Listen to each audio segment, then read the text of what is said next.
He's just a good old boy who loves burning rubber and driving fast.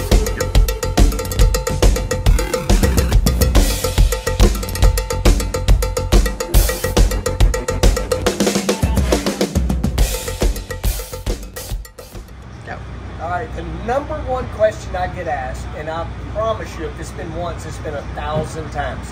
What am I doing with this mirror when we warm the car up? You see me stick it up, you always ask, what am I doing?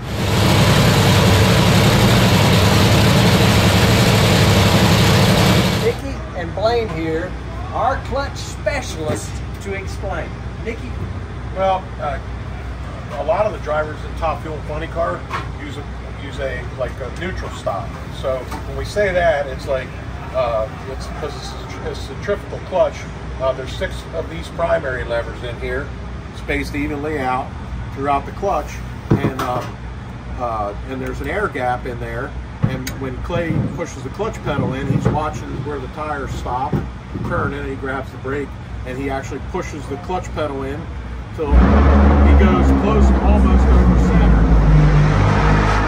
where he can feel the neutral, and then he can shift the car in and out of reverse. And Lane here, you know, he gets everything set up in the trailer, and then when he puts the clutch in, he sets the air gap. We use like a 50, 60 thousand air gap, and basically that's how Clay can tell where neutral really is.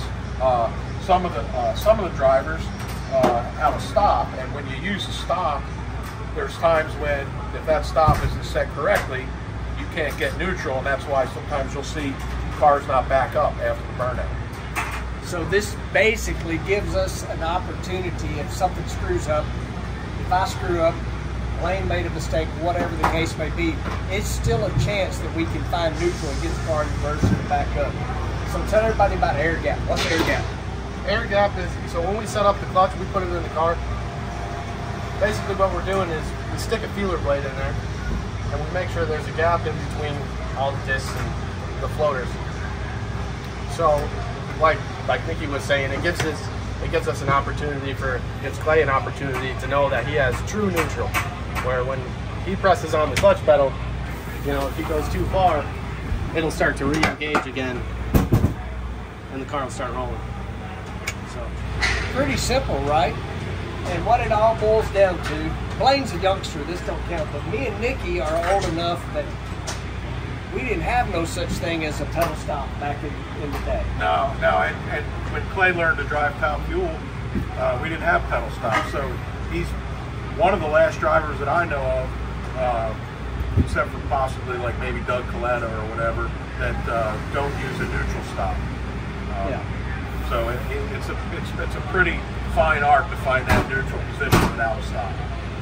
And just to further explain that a little bit, there's so many people now that don't know how to drive a manual shift car. But if you do, when you get in your manual shift car, you just push the clutch pedal all the way to the floor. If I do that, the tires will start spinning again, right?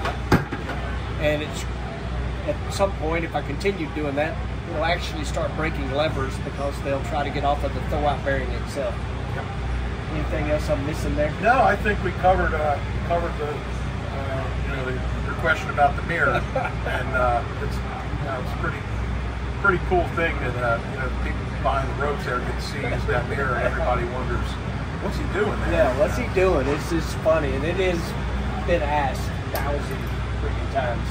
And y'all are getting to see something that we really don't show a whole lot. Is the actual? This is the. Blaine, get over here and explain that. What are we looking at? Explain top, bottom, whatever. yeah, this is what we call the hat, and it goes on the crusher plate. So there's 18 levers, and they all, you know, do their job. And you know, this whole setup is really, really special. There's infinite adjustments. We can change where a lever stops. We can change the weight. We can change just about everything on it. So it's pretty cool to get to see. Not everybody's gonna willingly show you. Yeah, so. exactly. And at the end of the day, that is happening with Nikki. When he come over, this is like his baby. And explain that a little bit. Why are you the clutch guy? Well, like you are the clutch. Well, I grew up my dad started a clutch business back in the late 80s, and the clutch business, you know, he started to manufacture clutch disc, and then the floater plates, things like that.